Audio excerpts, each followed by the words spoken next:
अस्सलाम वालेकुम नाज़रीन, शुरू अल्लाह की बाबरकत नाम से है जो किसी का मोहताज नहीं और दोनों जहानों का मालिक है। मैं आपका मेज़बान अब्दुल वाहिद मरी और आप देख रहे हैं प्रोग्राम गुफ्तगू। ज़िला कोलू कुदरती मादियत से मालामाल, लेकिन बदकिस्मती से 70% ज़िला की आबादी गुर्बत के लकीर के नीचे अपनी ज़िंदगी बसर करने पर मजबूर है। OGDCL गैस कंपनी जो कि पिछले एक वर्ष से ज़िला में काम कर रही है, लेकिन ताहाल अवाम को अपने एतमाद में नहीं लिया। आज हम इसी बारे में गुफ्तगू करेंगे। हमारे साथ मौजूद है हमारे गेस्ट और बहरी कौमी एहतियात के सूबाई एडवाइज़र जनाब गाजी खान साहब। सर, हम मशकूर है कि आपने हमें अपना कीमती वक्त दिया। सर, एक तरफ अगर देखा जाए तो OGDCL गैस कंपनी ने ताहाल अवाम को एतमाद में नहीं लिया, और इसके बरकस अगर देखा जाए तो ये भी सुनने आ रहा है कि कुछ खुफिया मैदे भी हुए हैं। तो सर, आप ज़रा इसकी वजाहत करें। बिस्मिल्लाहिर्रहमानिर्रहीम। आप लोगों का बहुत बहुत शुक्रिया कि आप लोगों ने आज एक अहम मामले पर बातचीत के लिए मुझे अपने स्टूडियो में बुलाया। मेरे भाई, ये कोलू का आप लोगों को पता है कि कोलू एक बलूचिस्तान का सबसे ज़्यादा पसमानदा तरीन ज़िला है। यहाँ लोग अभी तक स्टोन एज में ज़िंदगी गुजारने पर मजबूर हैं। अब जो OGDCL या इससे पहले माड़ी गैस कंपनी आया, वो तलाश के लिए, मादनियात की तलाश के लिए, तो आवाम इतना खुश हुआ जिसका आप अंदाज़ा नहीं कर सकते। आवाम की देरीना ख्वाहिश थी कि यहाँ के जो मादनी वसाइल हैं उसको बरूई कार ला कर यहाँ खुशहाली लाया जाए, लेकिन थोड़ा सा उस वक़्त अभाम या कहें या थोड़ा सा वो टेंशन पैदा हुआ जब माड़ी गैस कंपनी ने यहाँ पे जो सिक्योरिटी की मुलाजमतें थी अर्जी, वो बजाय अवाम को बडेरों को तकसीम करना शुरू कर दी। बडेरों ने क्या किया, वो आगे जो गरीब लोग थे उनको 2-2, 4-4 हज़ार पर भर्ती करके बाकी तनख्वाहें अपनी जेब में डालने लगे। मैं एक वजाहत करूँ, सारे वडेरे नहीं, लेकिन उनमें से अक्सर का यही रवैया था। और बाज़ ऐसे भी थे सिक्योरिटी वाले कि वो 3 महीने ड्यूटी के बाद जब यहाँ आ गए तो उनकी तनख्वाहें वो नहीं थी। वो कहा गया उनको कि भाई आपकी तनख्वाहें तो वडेरा ले गया, तो वो गरीब इसी तरह। इसके बाद फिर जब उन्होंने वो लोगों की ज़मीनों पे रोड गुजारे, लोगों के दरख्तों का नुकसान हुआ, लोगों के बहुत सारे नुकसान हुए। जो बाअसर लोग थे उनको मुआवजा दे दिया, लेकिन गरीबों से किसी तक पूछा नहीं। तो इससे थोड़ा सा इबाम पैदा होना शुरू हो गया। फिर भी लोग खामोश रहे कि भाई ठीक है, अल्लाह करे कि गैस का तलाश हो जाए और हमारी खुशहाली का कोई रास्ता निकल आए। अब जब ये कन्फर्म हो गया कि ब्लॉक 28 में ये गैस मौजूद है, अब जो OGDCL वाले तशरीफ़ लाए, तो हमारी ये तवक्को थी कि वो आएंगे तो हमसे पूछेंगे, वो अवाम को एतमाद में लेंगे, अवाम से कोई मायदा करेंगे, जो कानूनी तरीक़ाकार है, जो आइन में है, वो तमाम जो रूल्स और रेगुलेशंस हैं वो अपनाएंगे। लेकिन जब ये यहाँ आए तो उन्होंने किसी से पूछा तक नहीं, हत्ता कि जहाँ पे वो काम कर रहे हैं वहाँ से लोगों को निकाल दिया, वहाँ जो मालदार लोग थे उनको भगा दिया, जहाँ जिन लोगों की ज़मीनों पे रोड ले जा रहे हैं उनसे बात ही नहीं करते, और जिस पॉइंट पे उन्होंने काम करना शुरू कर दिया उन लोगों से उन्होंने थोड़ा सा मशवरा करना भी गवारा नहीं किया। और अब भी वही हाल है, वही वडेरा शाही है, वही OGDCL है।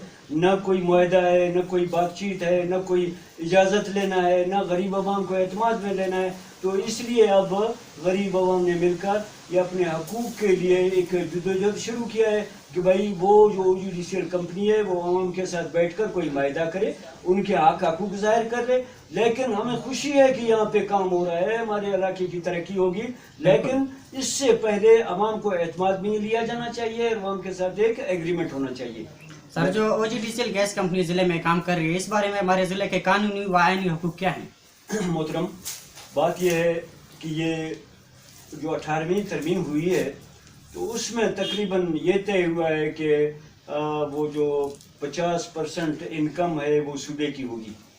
अब सूबे से आगे गुजरेगा तो वो डिस्ट्रिक्ट के अपने हकूक़ हैं, डिस्ट्रिक्ट से आगे जब चलेंगे तो उस कौम के कौमी हकूक़ हैं, उससे आगे फिर ज़मीनों की जो मालिक हैं उनके मालिकाना हकूक़ हैं। ये तमाम आइनी और कानूनी चीज़ें हैं इसमें। और OGDCL बहुत सारी चीज़ों पे पाबंद होगा, वो आवाम की डेवलपमेंट के लिए, यहाँ पे सड़कें बनाने के लिए, स्कूल, अस्पताल या जो इसी तरह की जो फैसिलिटीज़ हैं आवाम को देने का वो पाबंद होता है।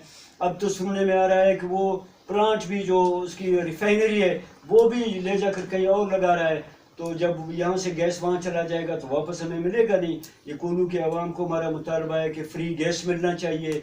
हमारे यहाँ एक टेक्निकल सेंटर खुलना चाहिए जो हमारे नौजवानों को यहाँ OGDCL कंपनी ट्रेनिंग देकर उनको आगे ले जाकर काम दे, उनको रोज़गार दे, जो रिक्वायरमेंट्स हैं उनको हम पूरा करेंगे।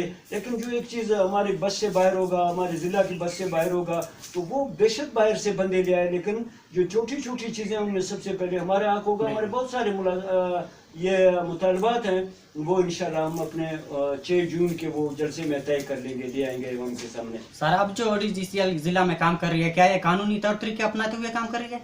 मोहतरम, हम इसको कानूनी नहीं समझते, हम इसको लीगल नहीं समझते, क्योंकि हमारे जो बड़े हैं, हमारे सरदार हैं, नवाब हैं, वडेरे हैं, वो भी कहते हैं कि भाई हमारे साथ कोई मुआहदा नहीं हुआ, कोई हमसे पूछा तक नहीं, कंपनी ने अपनी मर्जी से आके काम कर रहा है, और अवाम से भी नहीं पूछा, ज़मीन मालकान से भी नहीं पूछा, किसी से कोई मशवरा नहीं किया, किसी को हकूक नहीं दे रहा। तो हम समझते हैं कि ये शायद गैर कानूनी या कोई गैर आइनी तरीक़ाकार अपनाए हुए हैं इन्होंने। लेकिन कानूनी तरीक़ाकार आइनी तो ये होना चाहिए था कि वो पूछते, ज़मीन मालकान से बात करते, लोगों के अवाम को एतमाद में लेते, गरीब अवाम को एतमाद में लेते। नुकसान उनका हो रहा है, उनसे पूछा तक नहीं जा रहा है, लेकिन काम हो रहा है। मेरी नज़र में ये एक हद तक गैर आइनी और गैर कानूनी। सर, कल जो मुशावरती इजलास हुआ, इसमें 6 जून के लिए क्या प्लान बनाया गया है? मोहतरम, कल हमारी यहाँ पे जो ऑल पार्टीज़ कॉन्फ्रेंस हुई, उसमें हम, क्योंकि इसमें मरी कौमी इत्तेहाद और नेशनल पार्टी ने इस मसले को रेज़ किया था, उठाया था मिलकर, क्योंकि ये कि बस में नहीं है, तो हम लोगों ने बेहतर समझा कि एक ऑल पार्टीज़ कॉन्फ्रेंस तमाम पार्टीज़ को एतमाद लें, कुल्लू के अवाम को एतमाद में लें। इसी हवाले से कल हमने एक ऑल पार्टी कॉन्फ्रेंस बुलाया, जिसमें हमारे जो तमाम BNP, पश्तूनख्वा, BNP अवामी, जमीयतुल उलमा इस्लाम, जमहूरी वतन पार्टी, PTI और जितने भी हमारे यहाँ पार्टीज़ हैं, वो उन तमाम के सदूर ओहदेदार आए, अमायदीन आए। तो हम सब ने मिलकर ये फैसला किया कि 6 जून को एक अवामी जिरगा बुलाया जाएगा। हम एक एजेंडा बनाएंगे, एक कि हमने अवाम के सामने क्या रखना है। OGDCL कंपनी की जो ज़्यादतियाँ हैं वो हम आवाम के सामने रखेंगे। उसमें तो कोई और ज़्यादती है नहीं, हम तो खुश हैं कि काम हो, लेकिन एक कानूनी तरीके से हो, हमारे साथ कोई मायदा हो, हमारे हक हकूक़ का तयन हो, हमें वो उस चीज़ को हम आवाम के सामने रखेंगे। इस सिलसिले में हमने पूरे बलूचिस्तान से, सिंध से, पंजाब से, जहाँ जहाँ मरी आबाद हैं, हमने सबको दावत दिया है। इंशाल्लाह एक बहुत बड़ा जिरगा होगा या एक बहुत बड़ा जलसा होगा। उस जलसे में दूर दराज से लोग आएंगे और वो अपने ख्यालात का इजहार करेंगे। इसके बाद हम आगे लाए अमल तय करेंगे कि हमने आगे क्या करना है, हमने कौन कौन से रास्ते अपनाने हैं, हमारे लिए कौन कौन से ऑप्शन होंगे जो एक आइन और कानून के दायरे में हम रहकर अपने हकूक़ को, जो ये जद्दोजहद है, इसको जारी रखेंगे। मसलन हमारी ये लॉन्ग मार्च भी हमारे आइनी हक है, जलसे जुलूस हमारे आइनी हकूक़ हैं, और धरने या बहुत जब मजबूर हो जाएंगे तो आखिर हम अदालत का दरवाज़ा भी खटखटाएंगे। हम असम्बलियों में जो हमारी पार्टियां हैं वहाँ बात करवाएंगे, सेनेट में बात करवाएंगे, और जो भी हमारी बस में होगा हम इस जद्दोजहद का आगाज़ 6 जून से अवाम के साथ मुशावरत के बाद स्टार्ट करेंगे इंशाल्लाह। और बहुत जल्द इसका पाकिस्तान लेवल पर हम इसको ले जाएंगे अपने आवाज़ को। सर, 6 जून को जो ग्रैंड जिरगा होगा, इससे अवाम को क्या फ़ायदा मिलेगा? क्या अवाम इसमें शिरकत करेगी? मोहतरम, ये कोलू की आवाम वो पहले वाली आवाम नहीं है कि अब ये किसी के बरगला में आएंगे, या ये जो हमारे जो मैं बिल्कुल क्लियरली कहूँगा कि जो गासिब तबका है हमारा, जो हमारे हर चीज़ पे काबिज है, अब आवाम को पता लग चुका है कि हमारा जो पासवान कौन है, हमारा रहबर कौन है, हमारा रहनुमा कौन है, वो कितना हमारे साथ मुखलिस हैं। आवाम को इस चीज़ का बिल्कुल बखूबी इल्म हो चुका है। अब अगर हम कोई गलत काम करेंगे, जो अवाम, हम खुद भी गरीब हैं, लेकिन हमने भी अगर अवाम को धोखा देने की कोशिश की तो हमें भी ठुकरा देगा। अब हम खुद गरीब हैं, हम किसी को क्या धोखा देंगे, हम खुद गरीब लोग हैं। हम सारे गरीब मिलकर अपनी एक हकूक़ के लिए जद्दोजहद करें तो अवाम को एक अपने हकूक़ की आगाही होगी इस जिरगे के बाद, और अवाम मुनज़िम होगा। एक कौमी यकजहती, हमने इसका नाम दिया है कौमी यकजहती काउंसिल फॉर तेल और गैस का मामला, ये हमने उसको नाम दे रहे हैं। हम अपनी इस जद्दोजहद को, इस तहरीक को, तो इंशाल्लाह इसको अवाम एक मंतकी अंजाम तक पहुँचाएँगे। अवाम को आगाही होगी, عوام اپنے حقوق سے باخبر ہوگا. عوام یہ معمولی جو چھوٹی سے چھوٹی یہ ملازمتیں ہیں سیکورٹی گارڈ کی 17,000 والی, ان پہ ابھی عوام اعتماد نہیں کرے گا. اس طرح کی چیزوں پہ عوام ورگلانے میں آئے گا. عوام اپنے حقوق کو پہچان کر, عوام حقوق کو سوچ سمجھ کر وہ تمام جتنے بھی حقوق ہیں ان کے لیے انشاءاللہ عوام متحد ہوگا اور عوام ایک منظم طریقے سے اپنی اس جدوجہد کو جاری رکھیں گے. سر یہ جو کچھ افواہیں چل رہی ہیں کہ کچھ خفیہ معاہدے ہوئے ہیں OGDCL گیس کمپنی کے, کیا یہ سچ میں خفیہ معاہدے ہوئے ہیں یا صرف یہ افواہیں ہیں؟ میری بھائی بات سنو, افواہیں تو ہزاروں ہو رہی ہیں لیکن ہم افواہوں پہ کان نہیں دھرتے. افواہیں تو یہ بھی ہو رہی ہیں کہ کمپنی نے کوئی اربوں کے حساب سے پیسے دیے ہیں جو مری یہاں سے غائب ہوئے ہیں, چلے گئے ہیں, باہر ہیں, ان کی آباد کاری کے لیے. یہ بھی افواہیں ہیں کہ ڈیولپمنٹ کے لیے کمپنی نے بہت سارے پیسے دیے ہوئے اس سے پہلے کچھ لوگوں کو. یہ بھی افواہیں ہو رہی ہیں کہ ملازمتیں اس وقت سے وہ ہو رہی ہیں. لیکن ایک دو چیز ہیں اس کو ہم ناپسندیدہ نظروں سے دیکھ رہے ہیں کہ ایک جو لیبر ہیڈ پہ اور جو یہاں ابھی ٹھیکے ہیں جو دے رہا ہے گورنمنٹ, وہ خاص لوگوں کو, امیر کو, کبیر کو, وڈیرہ شاہی کو, حالانکہ نقصان غریب کا ہو رہا ہے. درختیں وہ جو شجرات ہیں وہ غریب کے گر رہے ہیں, زمینوں پہ قبضہ غریب کی زمینوں پہ قبضہ ہوا ہے, اور روڈ غریبوں کی زمین سے گزر رہے ہیں, ریت بجلی پانی غریب کی زمین سے اٹھایا جا رہا ہے, نقصان غریب کا ہو رہا ہے, بے دخل غریب کو کیا جا رہا ہے, ان پہاڑوں سے مالدار لوگوں کو ہٹایا گیا ہے, بے گھر کیا گیا ہے. لیکن ابھی جو مراعات ہیں جو فائد کی چیزیں ہیں, مثلا یہ چھوٹی موٹی ٹھیکے یا جو اس طرح کی چیزیں وہ پھر بھی وڈیرہ شاہی کو مل رہے ہیں, تو یہ میرے خیال میں ایک عوام کے ساتھ بہت بڑی ناانصافی ہے.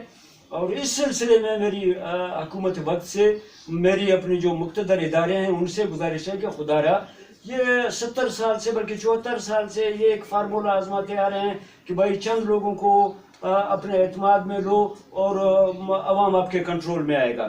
ابھی وہ جو چند لوگ کون ہیں, سردار شاہی وڈیرہ شاہی ہے, وہی 10% عوام ہے یا ان کے جو گماشتے ہیں وہی ہے. لیکن یہ تجربہ تو 74 سال سے کامیاب نہیں ہوا. روز بروز غربت بڑھتی جا رہی ہے, روز بروز بدامنی پھیلتی جا رہی ہے. اب میری گزارش ہے کہ خدا را اب اپنی پالیسی چینج کر دو. اب بجائے ان کے عوام سے رابطہ کرو, عوام تک رسائی حاصل کرو, عوام کے ذریعے خوشحالی اور امن لانے کی کوشش کرو. انشاءاللہ یہ تجربہ 5 سالوں میں کامیاب ہوگا. آپ لوگ 74 سال میں جو تجربہ کر رہے ہو وہ کامیاب نہیں ہوا.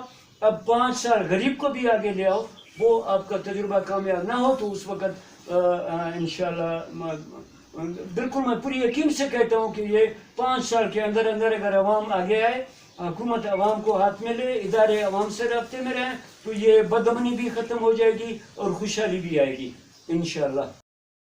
عوام بدل چکی ہے, عوام میں شعور آ چکا ہے. 2-3 وڈیرے مل کر عوام کے حقوق کو ڈاکہ نہیں ڈال سکتے. تو فی الحال دیجیے گا اجازت, ملتے ہیں.